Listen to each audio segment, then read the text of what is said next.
All right, guys, so we're on our 2016 GMC Sierra, getting ready to put rear brake pads on because I just went up to get it inspected. And even though there's no safety inspection anymore in Texas, there is an emission, so I had to get that done. But they, trying to make a little money, you know, they did eyeball the brake pads, said that they're getting thin, quoted me $280 just to put pads on. That is not rotors, just pads.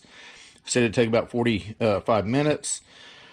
So that's what we're going to do. I bought these brake pads a couple of months back because I knew the rear brakes were getting a little thin. So I thought this would be a good day to put them on.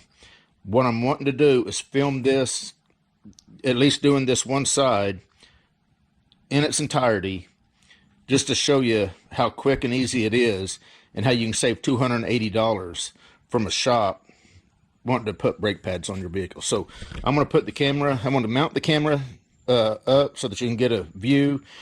I've got all my tools out.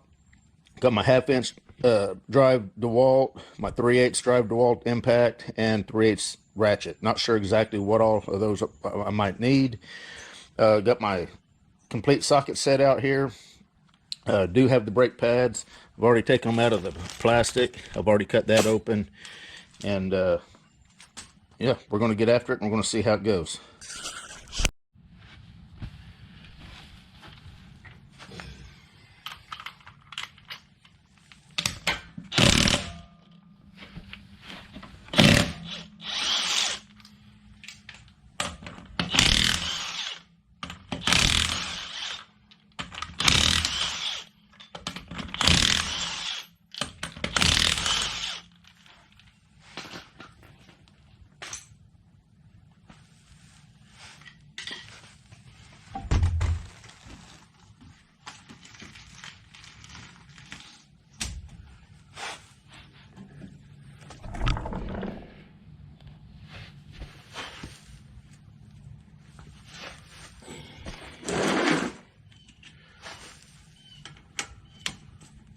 Looks like the caliper bolts are 13 millimeter.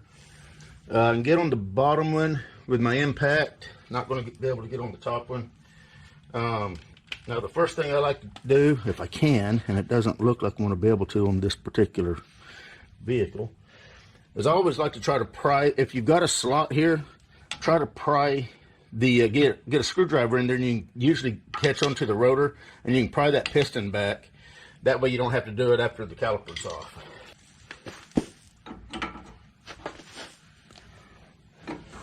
You'll need a 20 millimeter to back up that lower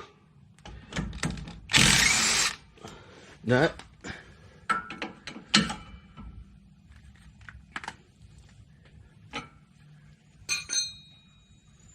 Might actually be able to get on that little swivel.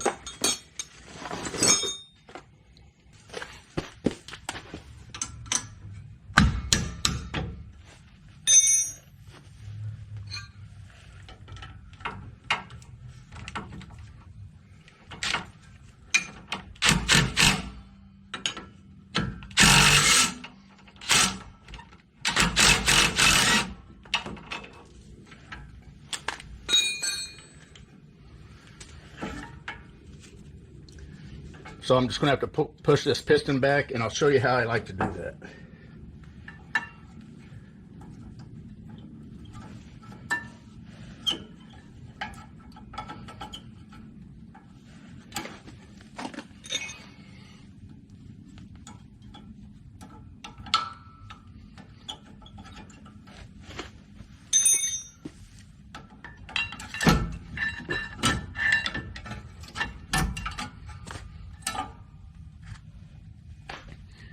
Pads still had a little life in them, but they were getting close.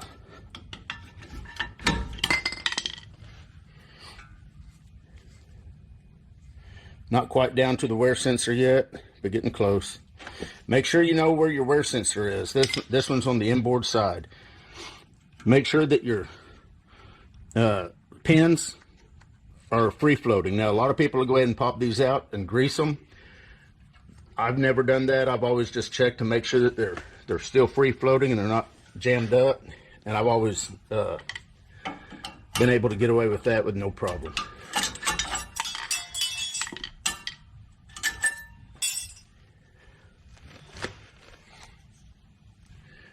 Now, if you do have any kind of rust or anything on the lands right here, you do want to make sure that's cleaned up.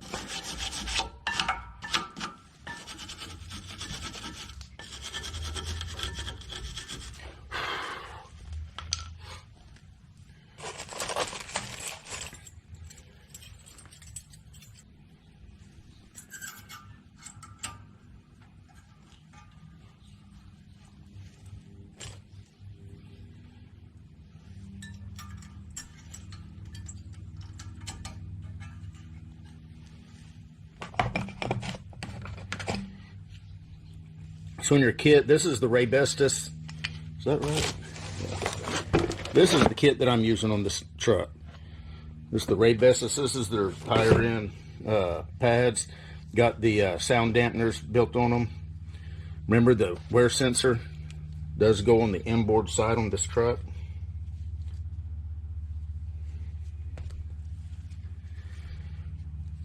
Take your old pad, see where the wear sensor's at.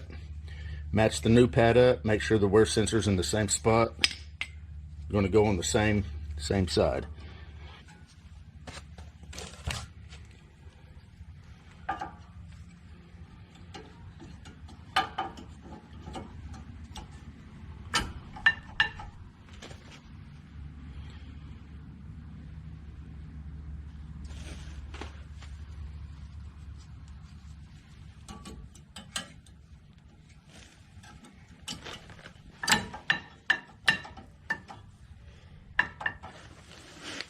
So now what we got to do is push the piston back and get her on.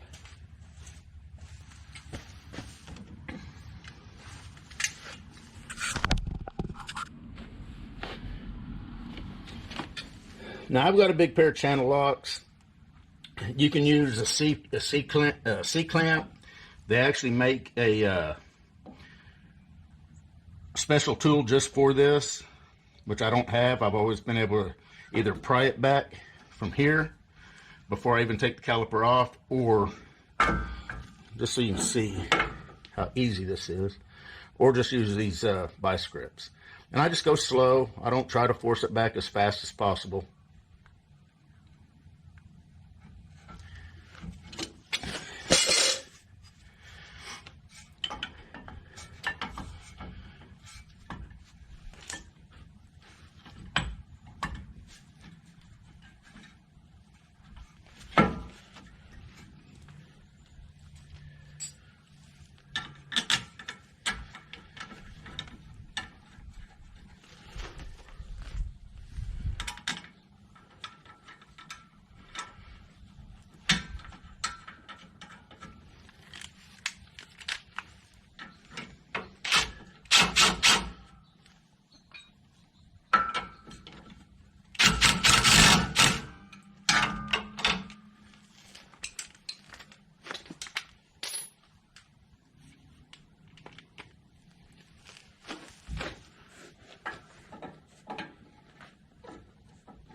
And this side's done.